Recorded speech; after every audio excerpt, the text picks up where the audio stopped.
একদিন এক রাজার বাড়িতে সমস্ত প্রজারা মিলে আক্রমণ করলো। তো রাজামশাই পালিয়ে যাওয়ার আগের মুহূর্তে রাজপ্রাসাদের সমস্ত ধনসম্পত্তি তার বাড়ির সামনে থাকা একটা নুড়ি পাথর বেছানো লনের উপরে ছড়িয়ে দিল। আর তারপর মন্ত্রীমশাইকে বলল, যখন সব ঠিক হয়ে যাবে তুমি এই মূল্যবান ধনসম্পত্তি সব কুড়িয়ে নিয়ে যেও। তো এইটা শুনে মন্ত্রীমশাই রাজাকে প্রশ্ন করলো যে প্রজারা আক্রমণ করবে তারাই তো আপনার এই মূল্যবান সম্পত্তি সব কুড়িয়ে নিয়ে যাবে। তো এইটা শুনে রাজামশাই একটু হাসলো এবং মন্ত্রীকে বলল যে আমার কোনো প্রজাই ধনসম্পত্তি চেনে না, তারা বড়জোর বাগানের কলাটা মূলোটা হাঁস মুরগি এগুলোই নেবে, তার কারণ যে যেটা চেনে সে তো সেটাই নেবে। তো এইটা বলে রাজা পালিয়ে গেল।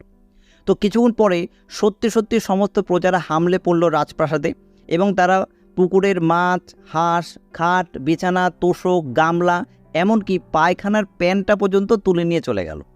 কিন্তু কেউই ওই লনের উপরে বিছানো যে ধনসম্পত্তি এগুলোকে ফালতু পাথর ভেবে সেই দিকে কেউ দৃষ্টি নিক্ষেপ করলো না, কেউ ফিরেও তাকালো না।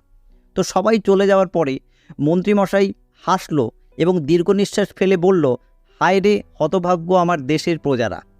তো এই গল্পটার সঙ্গে বাস্তবের কোনো গল্পের কোনো রকমের মিল নেই। যদি মিল পাওয়া যায় তাহলে সেটা নিছকই কাকতালীয়। অবশ্যই যদি এই জাতীয় সুন্দর সুন্দর গল্প শুনতে চাও তাহলে অবশ্যই ফলো করতে হবে আমাদের ফেসবুক পেজ এবং ইউটিউব চ্যানেল।